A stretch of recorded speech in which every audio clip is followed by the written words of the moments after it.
এই কই তুমি, তাড়াতাড়ি খাইতে দাও, খিদা লাগছে। প্রতিদিন রান্না করতে করতে বোর হয়ে যায়, মাঝে মাঝে বাইরে খাইতে যাওয়ার পারমিশন দেওয়া যায় না? প্রতিদিন তোমাকে দেখতে দেখতে আমিও তো বোর হয়ে যাই, মাঝে মাঝে পাশের বাড়ির ভাবির সাথে। তুই একবার যাইয়া দেখ, পুতা দিয়ে জায়গা মতো ছেঁচা দিব।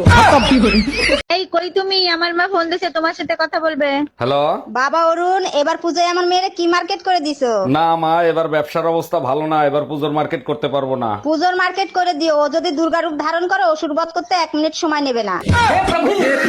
ডাক্তার জলদি কিছু করেন, আমারে কুত্তায় কামড়াইছে। সর্বনাশ হয়েছে, আশ্বিন মাসে কুত্তা কামড়াইলে রোগী বাঁচানো দেয়। এগুলো কি বলেন ডাক্তার? তাইলে কি বাঁচার কোনো উপায় নাই? দেখেন শেষ পর্যন্ত চেষ্টা করব। এখন যান প্রেগন্যান্সি টেস্ট করে আসেন। এই শুনছো, নোয়াখালীলা কুটনিপুরের লাগে বরিশালের সুসলা মাতারির তুমুল ঝগড়া লাগছে। শুনছি মানে 2 বিঘাজের মধ্যে ঝামেলা তো আমিই বাদাই দিছি। এইগুলা কি বলো তুমি? তুমি আবার কি করছো? তোমার সাথে যখন দুজন দুজনের নামে কুটনামি করতো না, ওইগুলো আমি রেকর্ড করে ওদের শুনাই দিছি। এই যে দেখো, 4000 টাকা দিয়ে শাড়ি কিনে আনছি, অনেক সুন্দর না? টাকা দিলাম 2000, 4000 দিয়ে শাড়ি কিনলা কি করে? মেয়েদের বুদ্ধি বলে কথা, আমরা সব করতে পারি। 1 মিনিট, তোমার সাথে না মা গেছিল, মা কোথায়? শাড়ির দোকানে রাইখে আসছি, তুমি টাকা দিয়ে মাকে সারাই নিয়ে আসো।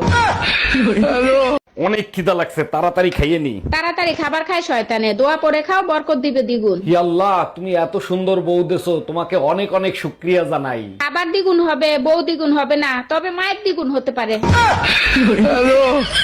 আমার মতো সুন্দর মেয়ে তুমি লাখেও একটা পাবা না। তোমার তো কপাল ভালো, আমার মতো বউ পাইছো। বলো কি তাই নাকি? তোর 14 গোষ্ঠীর কপাল যা আমার মতো একটা জামাই পাইছোস। আমার কপালে পোড়া, তার জন্য তোমাদের দুইজনকে পাইছি। এই তোমার বোনের জন্য যে ছেলে দেখছো, কি দেহে পছন্দ করছো? আমার তো পছন্দ হয় নাই। আরে কি বলো, ছেলে সরকারি চাকরি করে, বাড়ি আছে, গাড়ি আছে। ছেলের দাঁতগুলো দেখছো, হাসলে বিশ্রী লাগে। তুমি একদম টেনশন নিও না, বিয়ের পর আমার বোন ওকে হাসার সুযোগ দেবে না। দেখো, ধৈর্যের একটা সীমা আছে, কখনো সীমা লঙ্ঘন করবা না। এতদিন তো টুম্পা ভাবির পেছনে ছিলে, এখন আবার সীমা আসলো কোথা থেকে? আচ্ছা এত সন্দেহ কেন করো? তুমি কি আমারে শান্তিতে থাকতে দিবা না? জাউরাটা আমারে তো খাইছে, এখন দেখি আবার শান্তির সাথেও থাকতে চায়। हम इसका पति है। কি ব্যাপার, আজকে আসতে এত দেরি হলো? তুমি কি ইংলিশ কোচিং করতে গেছিলা না পুরো কোর্স কমপ্লিট করতে গেছিলা? কোচিং থেকে আসার সময় রাস্তায় দেখি বিরাট একটা অ্যাক্সিডেন্ট হয়েছে। বলো কি, তারপর কি হয়েছে? আর বইলো না, পুরা রাস্তা বিল্ডিং বিল্ডিং হয়ে গেছে। বিল্ডিং বিল্ডিং হয়ে গেছে মানে ব্লিডিং ব্লিডিং হয়ে গেছে? এই তো তুমিও ইংলিশ বোঝা ধরছো। অরুণ ভাই, এক রাত আমার বাসায় একটু থাকবেন, খুব উপকার হইতো। বলেন কি ভাবি, অবশ্যই থাকবো, আপনি শুধু বলেন কখন আসবো। আপনি যখন খুশি তখন আসেন, কোনো সমস্যা নাই। আচ্ছা ঠিক আছে, আমি রাত 10টার সময় চলে আসবো। একটু তাড়াতাড়ি আসেন, ঘরের চাবি ভাবির কাছে রেখে যাব। এই শোনো, আমি সিদ্ধান্ত নিয়েছি 1 সপ্তাহের জন্য বাপের বাড়ি যাব। 1 সপ্তাহ কেন, 1 মাস থেকে আসো, কোনো সমস্যা নাই। তুমি তো এটাই চাও আমি বাপের বাড়ি যাই, আর তুমি পাশের বাড়ির টুম্পা বাবির সাথে ফষ্টি নষ্টি করো। আচ্ছা ঠিক আছে, তাইলে যাইতে হবে না, এখানেই থাকো। তুমি তো এটাই চাও আমি বাপ মায়ের সাথে দেখা না করি, ভাই বোনের সাথে সম্পর্ক নষ্ট করি।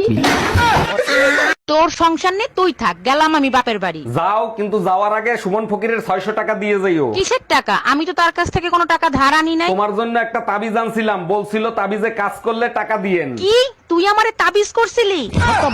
দেখো, গায়ে হাত দেবা না, আমি তোমার স্বামী, আমারে মারলে তোমার পাপ হবে। জানলার গ্লাস কেন ভাঙলা সেটা আগে বলো। আমি কখন জানলার গ্লাস ভাঙলাম? তুমিই তো বেলুন ছুঁড়ে মারছো, তাই গ্লাস ভেঙে গেছে। বেলুন ছুঁড়ে মারছি ঠিক আছে, তুমি সরে গেলা কেন? না সরলে তো আর গ্লাস ভাঙতো না। हम इसका पति है।